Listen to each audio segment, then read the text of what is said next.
making a 21st century U.S. military uniform every branch can wear. It's understandable that each branch would have its own dress outfit. And it makes sense to tailor battlefield clothing to the fighting environment: brown for desert, green for woodlands, white for mountain climes.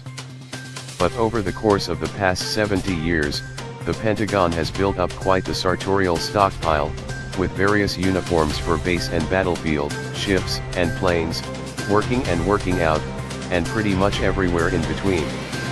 Now, this sprawling empire of martial clothing is getting taken in a bit. The Air Force decided a few months ago to adopt the new combat uniform of the Army, accelerating a broader effort to slim down the wardrobe of military personnel and better unify forces that increasingly operate together. The Air Force said it will spend $237 million on the transformation, which is scheduled to be complete by April 2021. The goal is for the U.S. Armed Forces to look more unified. The military often combines personnel from its various branches in operations, making similar uniforms practical. They can also foster camaraderie between services, officials said. A sore point with some traditionalists, though, given that distinct uniforms were intended to instill pride in one's particular branch. The Pentagon is more interested in practicality than pride these days. Air Force Major General Robert LaBrutta, who is leading the transition effort, noted that in the various theaters where the Air Force is active, we're not only in the air, we are on the ground in combat situations on a day-to-day basis. Switching to a joint pattern would lose that kind of identity that brings esprit de corps, Troxel told the newspaper. We got to make sure, first and foremost, that the men and women are proud to be what they are. 3 years later, Troxel has modulated his views, telling Bloomberg that while service personnel should be proud of their individual branch, the growing emphasis on joint operations and making sure enlisted personnel can operate in different environments has become a critical focus of the military. If you look at the operational environment, so many violent extremists like ISIS are a global threat. Russia is not just in Europe and Asia. China is not just in Asia. Warfare is going to be multi-domain and multifunction, Troxel said. We need to have men and women that can cross service boundaries. It transcends uniforms, he said. It's all about being interoperable. Military uniforms have come a long way since America's infancy. For a century or more after the Revolutionary War, uniforms reflected civilian wear, said Michael McAfee, curator of history at the West Point Museum. Typical regimental coats were basically just a distinctly trimmed version of what a civilian might wear. As with 19th century street fashion, barracks wear changed with the times. In the 1820s, uniforms became highly decorative, but by the next decade, adornments were discarded in favor of a more conservative look, though high collars and tall caps survived.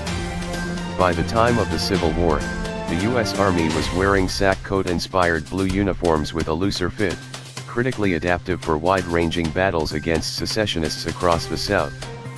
After the rebellion was put down, the move to multiple uniforms began, following European trends, as the U.S. military began adopting a new series of dress uniforms in the 1870s. The proliferation of different types of fatigues and formal military dress would accelerate after World War II. Meanwhile, when it came to camouflage, the U.S. military started experimenting as far back as the early 20th century. It didn't come into wider use, however, until after Vietnam. In the Air Force, combat uniforms have been around since its inception. Commonly known as utilities, they've always been worn for jobs, from maintaining an airplane to operating in combat zones.